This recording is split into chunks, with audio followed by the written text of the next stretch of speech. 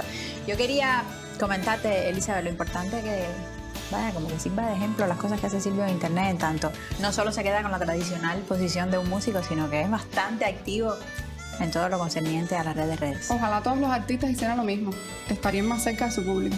Probablemente sabríamos mucho más cómo piensan. Pues gracias, Elizabeth. Hasta la semana que viene. Nos vemos.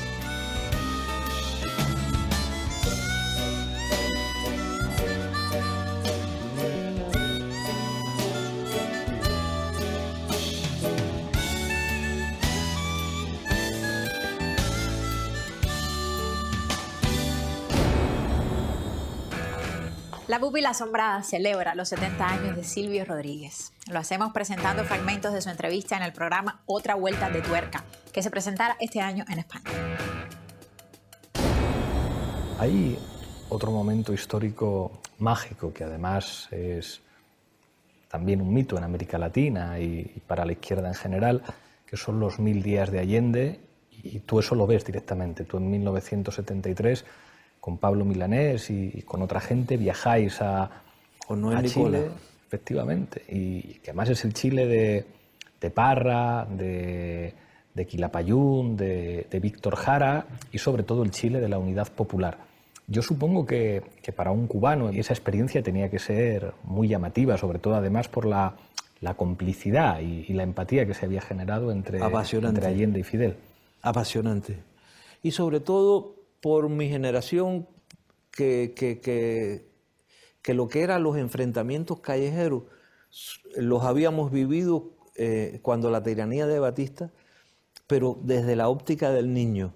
O sea, como adultos no nos habíamos podido nunca enfrentar en la calle a nada.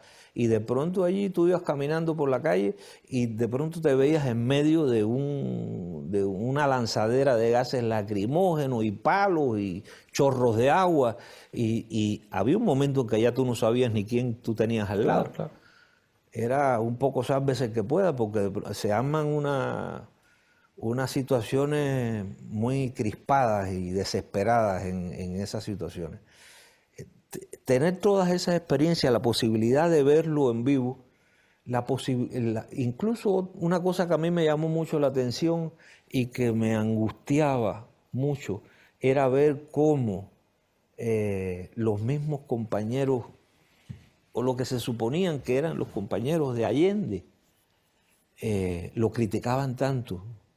O sea, lo criticaba tanto la derecha, pero lo criticaba tanto la izquierda, que parecía que la izquierda lo criticaba más que la derecha. Y yo decía, ¿pero cómo puede ser? Fue muy aleccionador, Y estuvimos justo un año antes del golpe, porque estuvimos durante septiembre de 1972 me parece que fue, septiembre de 72. Ya en septiembre de 73 el golpe. El golpe el 11 de septiembre. El 11 de septiembre. Y bueno, habíamos conocido a Víctor en Cuba, lo habíamos conocido y cuando llegamos esa noche llegamos de madrugada al aeropuerto ahí de Pudahuel y la primera gorrita que yo vi entre el grupo de compañeros que nos estaba esperando era la de Víctor. Y esto me ha pasado después todas las veces que he ido a Chile, todas. ¿Ves la gorrita de Víctor? O no la veo y me da angustia. Me he quedado con esa cosa del recuerdo de que cuando aterrizo en Chile me va a estar esperando la gorrita de Víctor. En Chile, más o menos por ahí, por el año 67, comienzos, apareció un disco de Violeta Parra con canciones donde ella hablaba de la verdad, es decir, de lo auténtico, de lo verídico, de lo real de Chile. Porque Violeta Parra ya había dedicado prácticamente 40 años de su existencia a cantar canciones que ella recopilaba, digamos, las canciones que el pueblo canta a través de toda la geografía de Chile, que canta por tradición, tienes tú que se la enseña de abuelos a padres, de padres a hijos. Y de pronto apareció esto, que causó una conmoción y nosotros sentimos, un grupo de compositores, que ese era el camino que la canción debería tomar en nuestro país. Es decir, un grupo de gente que pensaba que ya basta de música extranjerizante o de música que no nos ayuda a vivir, que no nos dice nada, que nos entretiene un momento y que nos deja tan huecos como siempre. Y comenzamos a hacer este tipo de canción. Y justo en el momento cuando los trabajadores en mi país empiezan a unirse en lo que pronto se llamaría la Unidad Popular y que, bueno, obtuvo el éxito que sabemos en el año 70. Así que fue una canción que surgió de la necesidad total del movimiento social en Chile. No fue una canción aparte de eso. Violeta marcó el camino y por ahí seguimos. Y bueno, los Parra, Ángel, que lo mandaron para el campo de concentración ese de Pisagua, toda aquella playa de talentos musicales que tuvieron que salir huyendo, desperdigados por Europa, por otros países, algunos pasaron por Cuba. Fue una experiencia tremenda la de Chile.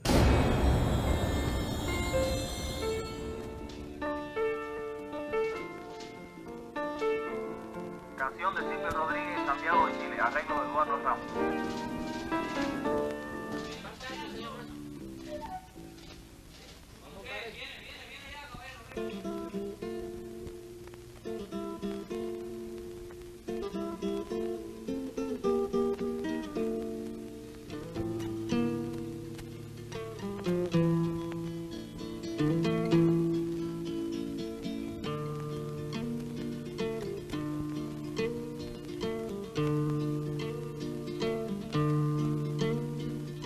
Allí amé a una mujer terrible, llorando por el humo sempiterno de aquella ciudad acorralada por símbolos de invierno. Allí aprendí a quitar con piel el frío y echar luego mi cuerpo a la llovizna, en manos de la niebla dura y blanca, en calles del enigma. Eso no está muerto, no me lo mataron, ni con la distancia, ni con el vil soldado. Eso no está muerto, no me lo mataron, ni con la distancia, ni con el vil soldado.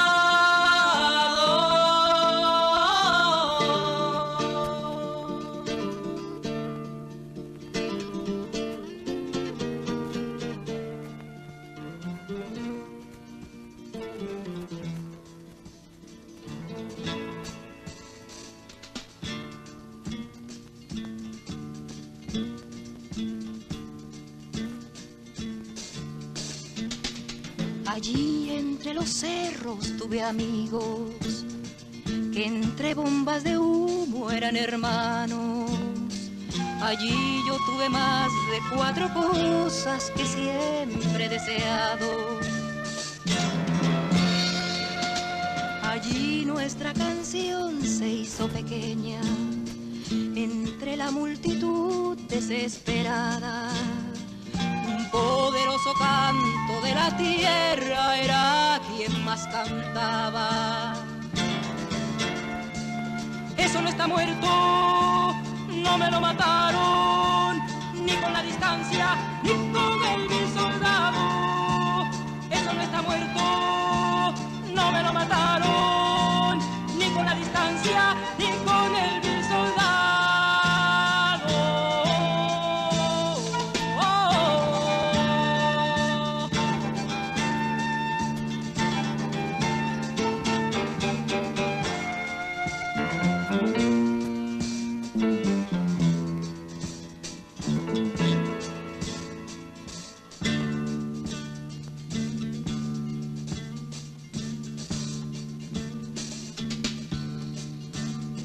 Hasta allí me siguió como una sombra el rostro del que ya no se veía, y en el oído me susurró la muerte que ya aparecería.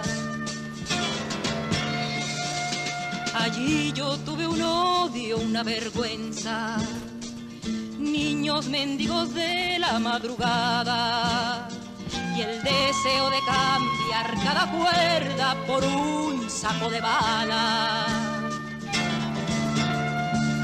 Eso no está muerto, no me lo mataron, ni con la distancia, ni con el vil soldado. Eso no está muerto, no me lo mataron, ni con la distancia, ni con el vil soldado. Eso no está muerto, no me lo mataron, ni con la distancia, ni con el vil soldado. Eso no está muerto, no me lo mataron, ni con la distancia, ni con el vil soldado.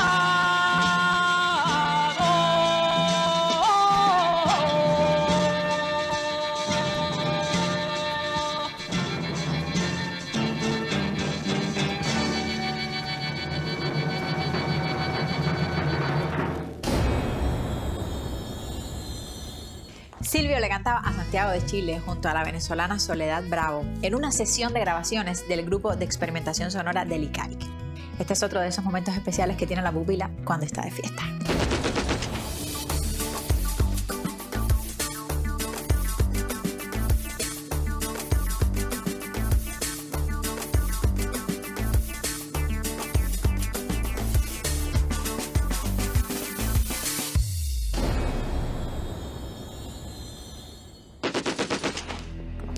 Esta pupila se asombra todos los jueves por Cubavisión.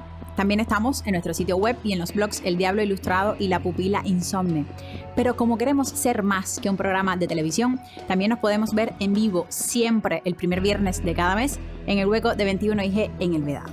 Pero si nos quieres tener contigo, lo puedes hacer si vas a cualquiera de los Joven Club del país y pides la carpeta de La Pupila Asombrada.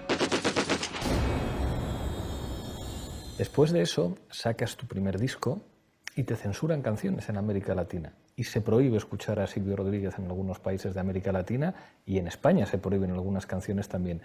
¿Eso cómo se vive, que a uno le prohíban canciones?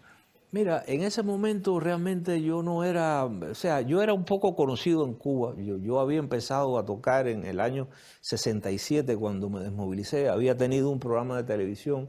Algunas canciones mías eran bastante conocidas. Sobre todo La Era está pariendo un corazón, que la hizo popular Omar Aportuondo.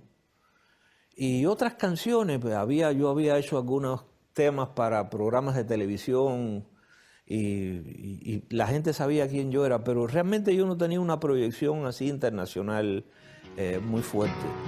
La Era está pariendo un corazón, no puede más, se muere de dolor.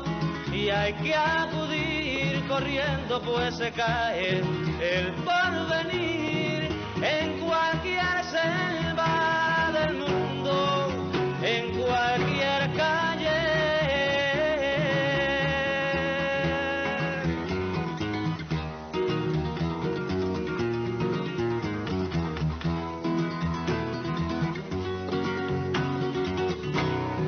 Debo dejar la casa y el sillón.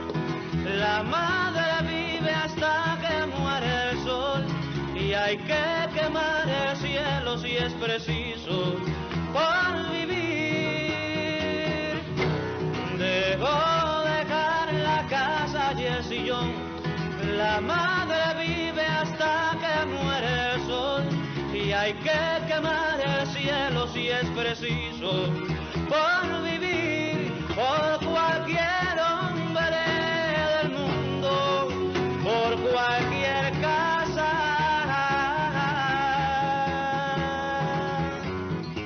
Eso de la proyección internacional empezó con 7 días con el pueblo en República Dominicana. Y lo que fue en el año 74. Pero lo que tú me decías de canciones prohibidas, Es que todo el cono sur en ese momento estaba dictaduras, claro. En las dictaduras Chile, militares, ¿no? Brasil, claro. Y incluso no solo estaban prohibidas las canciones, sino que las canciones que hacíamos nosotros, los cubanos, se vinculaban a alguna actividad política y podían costarle caro a alguna gente. Alguien que le pillaran con un Con casete. un casete, con algo de eso. Entonces después viene el caso de aquí de España. Mi primer disco, hay 2 canciones que las prohibieron aquí. Una era la que le daba nombre al disco, que es Días y Flores. Días y Flores. Porque decía la rabia, coño, paciencia, paciencia. Parecía que esa palabra no se podía decir. No, y la sorpresa mía, a los 2 años, cuando yo vengo aquí, en el año 77, que vengo por primera vez, y veo los periódicos y veo que se escriben todas las palabras que en Cuba no se podían decir. Digo, coño, pero ¿por qué prohibieron mi canción que decía coño cuando coño lo dice aquí todo el mundo en los periódicos?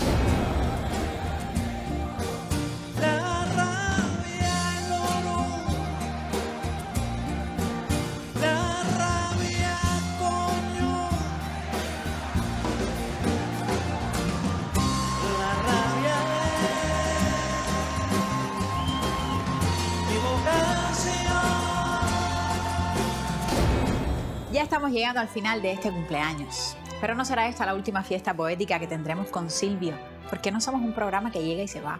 Más bien queremos ser un modo de habitar los días, porque como dijo el trovador, me hice universo, galaxia, planeta. En mi lomo crecieron animales y selvas, y la inteligencia fue haciéndose rienda para mi nerviosa emoción. Nací mucho antes, y aún soy lo mismo que fui. Y me levanto temprano, fresco y curado, claro y feliz. Y te digo voy al bosque para aliviarme de ti. Sabe que dentro llevo un tesoro que me llega a la raíz.